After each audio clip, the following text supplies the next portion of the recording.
Let me tell you how forgettable this movie is. I forgot, while I was watching the movie, mind you, I forgot that Tyrese was in it.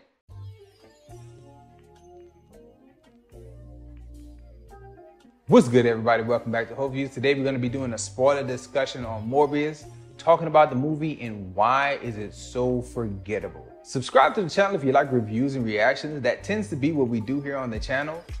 Put out the videos as fast as we can. If you like what I talk about, if you like the Firearms Friday stuff, if you enjoy the reactions, please leave a like, leave a comment, let us know your thoughts on some of the questions that I like to pose. Asking the question about Morbius, do you feel like the movie was really bad, or do you feel like it was just meh? Because I don't feel like it was really that bad. It was just lacking all the things that make a good movie a good movie. If you look at Jared Leto's performance in particular, it wasn't a bad performance. It's just that his character and the way he was portrayed on screen, the way he came across, to me at least, seemed as if he had no chemistry with his leading lady, had no chemistry with his best friend turned villain. It's like he just went through the motions. And I know he didn't, because we all know that Jared Leto goes through extreme lengths to be a quote unquote method actor. But something about the way he was on screen with everybody lent itself to being very forgettable. Like, this great romance between you and the leading lady, did not see that. This strong brotherhood between you and Matt Smith before Matt Smith turned bad, didn't see that. The angst that you must feel by putting down your best friend or your former best friend, didn't see that. It just was like, oh, okay, you did it. Okay, he was good, now he's bad. That happened. It just didn't lend itself to very memorable moments. The story wasn't even that memorable. When I talk about the story, I feel like it lacked vision, but that's a point that I want to actually get to next. When I talk about the characters, you know, I mentioned the leading lady. Her name is Adria Torres, I believe, that I looked up. That's the name I came back with. And when I look at her performance, it's like, it was fine. But again, seemingly no connection on screen with anybody else. It seemed like we just had a collection of people reading lines. Jared Leto, again, fine, but no real connection to anyone. Matt Smith as the villain showed a good bit of flair as far as like being flamboyant. He had that weird dancing scene, which was very oddly placed in the film. And Jared Harris as the good doctor, I did enjoy his performance, as well as like his relationships with Jared Leto as well as Matt Smith. They did, his performance did come across as like actually having a connection to those two. But outside of that, no one else seemed really connected. And because of that, it's hard to remember what you did or why you did it. Let me tell you how forgettable this movie is. I forgot, while I was watching the movie, mind you, I forgot that Tyrese was in it. Like, his whole character having lines of dialogue that were more than anything than a standard police officer dialogue should be was pointless.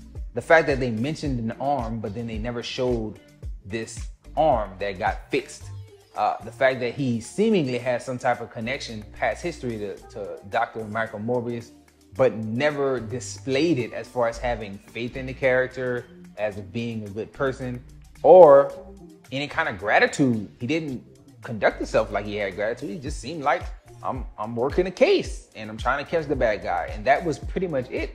There was so much that made his character an afterthought to me. And by the time you get to the third act of the movie, he and his partner, Al Madrigal, like, they were pretty much removed from the movie for the last 20 minutes. And then when they show up at the end, like trying to rush to the scene, I was like, oh yeah, where y'all been at? Like, what y'all been doing? There's so much that I just forgot about as far as y'all being present in this movie. Talking about the story and the fact that it lacks vision. When I talk about vision, I mean, like, where are you planning on taking us? Because throughout the film, I don't feel like Morbius grew at all. I don't feel like he changed from beginning of the movie to the end of the movie. The only thing that's different is now you have powers. But you seem relatively the same and unfazed throughout most of it. When talking about the ambitions of Sony and the story not having a vision, here's what I mean. they brought in the cameos with Michael Keaton and Adrian Toomes' character, and like he just appears in a cell. And that whole thing in the post-credit scenes, both of them, they just set themselves up for a whole bunch of questions that might get answered, but also may never get answered. And it's just very unsatisfying. And I want to get into those questions because they don't make sense to me. Clearly, Morbius and Venom are taking place in the same universe, same planet, at the very least. Why would Morbius tell a criminal that I am Venom? Like, what is the purpose for that? Are you trying to get him off your scent? You do know that you're on the opposite side of the country, right? Like, that's two different things. So what you talking about? I feel like that's a huge, huge problem. Second question, let's just put the cards on the table here and ask the serious question. Is there a Spider-Man in this universe? Because it's hinted at by Adrian Toomes, but it's never mentioned by anyone else. They tricked us with the marketing by putting Spider-Man in a trailer, like a picture of him spray painted on a wall or something. But the character himself never shows up. He's never referred to by Morbius or Venom in any of these movies. Venom very loosely ties himself to Spider-Man with post-credit scenes that make no sense. So is there a Spider-Man here? And if so, which version is he? Let's answer that, please, because that would help us navigate what's going on with your story that you're trying to connect with Venom and Morbius and the Sinister Six thing that y'all trying to do. Talking about the greater MCU and all the comic book stuff that's happening under the Marvel umbrella. Why did Adrian Toomes appear in a cell in another universe? That makes absolutely no sense. He knows who Spider-Man is, so he should have been in the Tom Holland universe. And if there is a Spider-Man present in that universe with Venom and Morbius, neither one of them have actually directly contacted him, nor do they know he is Peter. They should be unaffected by all of this. None of this makes any sense. And let's take it a step further with another question. How, if there is no Spider-Man, or if there is a Spider-Man, we know that there's not an Avengers, there's not a Tony Stark.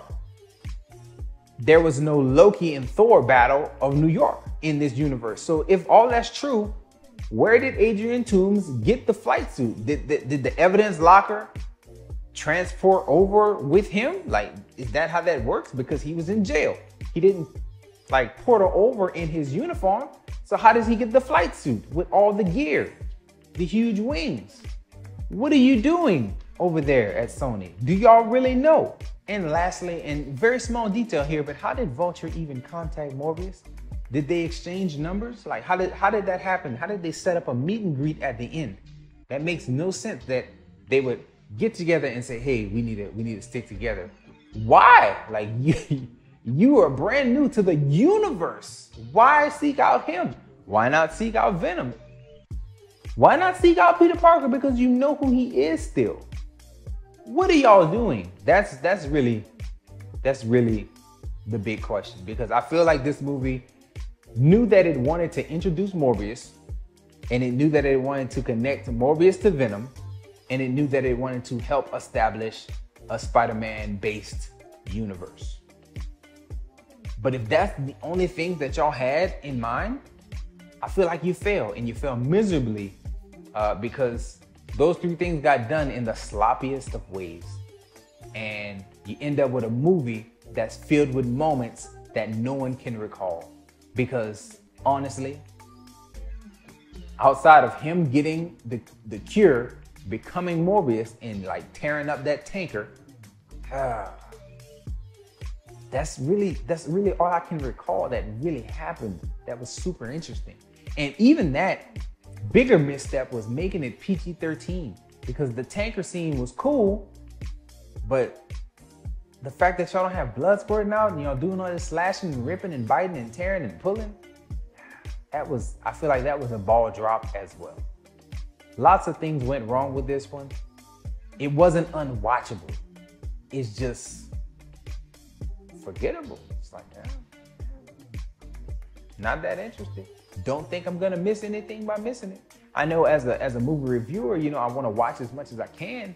And when I think about the opportunities that come to me to watch a movie at the cinemas, I'm like, hey, I'm not gonna waste a trip away from my family and spend money on something that looked as weird and as bad and ultimately as forgettable as Morbius turned out to be. I'm glad I didn't like take a night away from the fam to go watch this, because I wouldn't even be able to tell them what I saw when I got back, because I was like, yeah, it was all right, I guess.